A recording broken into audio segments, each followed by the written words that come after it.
नमस्कार, मैं हूं संजय शर्मा। आप देख रहे हैं 4 PM news network. Uttar Pradesh की नौकरशाही से एक बड़ी खबर आ रही है।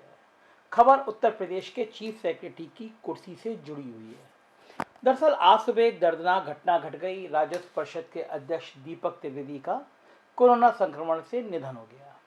वह कल रिटायर होने वाले थे, बहुत अच्छे अफसर थे और ये माना जा रहा था कि उनके निधन के बाद चीफ सेक्रेटरी को शायद वहाँ शिफ्ट किया जाएगा। लेकिन आज अचानक उनकी डेथ हुई और पूरे नौकरशाही में आज दिन भर बड़ा गमगीन माहौल रहा, क्योंकि उनको लग रहा था कि उनके बीच का एक बहुत शानदार और बहुत अच्छा अफसर अचानक अपनी नौकरी खत्म होने से एक दिन पहले इस दुनिया को अलविदा कह गया।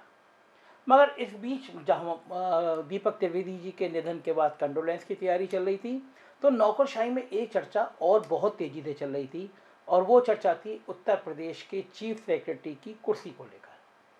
दरअसल R K तिवारी जी बहुत ज़्यादा सीएम के पक्ष में नहीं हैं, शुरू से ये बात सभी जानते हैं।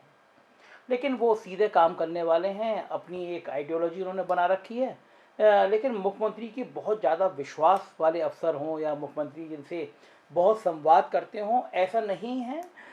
एक मैसेज था कि शायद सीएम उनको बहुत ज़्यादा पसंद नहीं करते, वक्त का तगाजा था, इसलिए R K तिवारी को ये कुर्सी मिल गई। हालांकि अच्छे अफसर हैं R K तिवारी, काम करने में बड़ा स्पष्ट हैं, सीधी लाइन पे काम करते हैं, मेहनती हैं और अपनी छवि को लेकर खासे सजग रहते हैं। लेकिन इस बीच में चीफ सेक्रेटरी की कुर्सी को पर आने के लिए तमाम तिकड़में भी बीच बीच में चलती रही। मगर आज जब दीपक त्रिवेदी का निधन हो गया और वैसे भी कल राजस्व परिषद के अध्यक्ष की कुर्सी खाली होनी थी, तो ये बात चर्चा का विषय बन गई। आज नौकरशाही में दिन भर चर्चा होती रही कि शायद अब R K तिवारी को चीफ सेक्रेटरी की जगह अध्यक्ष राजस्व परिषद बना दिया जाएगा। अगला विधानसभा चुनाव होना है, 8 या 9 महीने बचे हैं, तो जाहिर है मुख्यमंत्री को एक ऐसा चीफ सेक्रेटरी चाहिए जो उनकी आँख का इशारा समझे, उनकी बात समझे, और ये सारी सोच, सारी पहचान, सारी दौड़ अवनीश अवस्थी पर जाकर खत्म होती है। पूरी नौकरशाही का सबसे बड़ा चेहरा है अवनीश अवस्थी, ऐसा चेहरा जो मुख्यमंत्री के सबसे करीबी हैं। कई अफसर मुख्यमंत्री के करीब होते रहे, दूर होते रहे, लेकिन इन 4 सालों में मुख्यमंत्री योगी ने किसी एक अफसर पर सबसे ज़्यादा भरोसा किया है, तो वो अवनीश अवस्थी हैं। चाहे वो एक्सप्रेसवे बनाने का काम हो, गृह विभाग हो, या मुख्यमंत्री के बहुत करीब होने का मामला हो। इस वजह से अवनीश अवस्थी कई बार अपने विरोधियों के लिए निशाने पे भी आ जाते हैं। तरह तरह की रणनीति उनको परेशान करने की, उनके खिलाफ साजिश करने की बनती रहती है। दरअसल जो लोग मुख्यमंत्री योगी पर सीधा हमला नहीं कर पाते, वो अवनीश अवस्थी को निशाना बनाते हैं और अवनीश अवस्थी के बहाने मुख्यमंत्री योगी आदित्यनाथ पर हमला करते हैं। मगर जब चुनाव सिर पर है तो जाहिर है मुख्यमंत्री चुनाव में व्यस्त होंगे, तो उनको एक ऐसा अफसर चाहिए जो उनके सबसे विश्वास पात्र हो।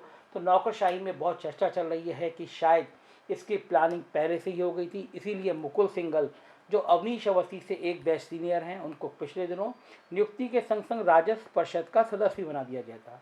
एक परंपरा रही है कि अगर चीफ सेक्रेटरी बनता है कोई अफसर, उससे कोई सीनियर अफसर होते हैं तो वो सचिवालय में तैनात नहीं रहते।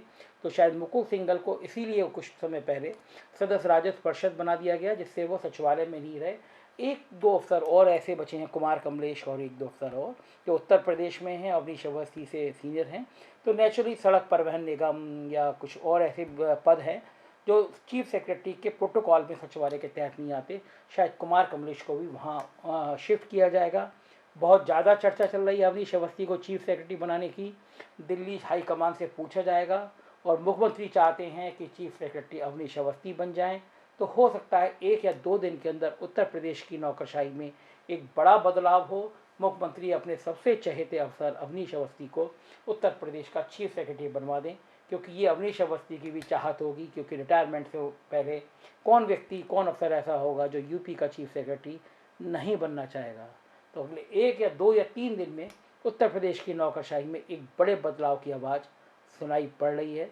देखते रहेंगे और आपको बताते रहेंगे नौकरशाही की अंदर की खबरें। Thank you.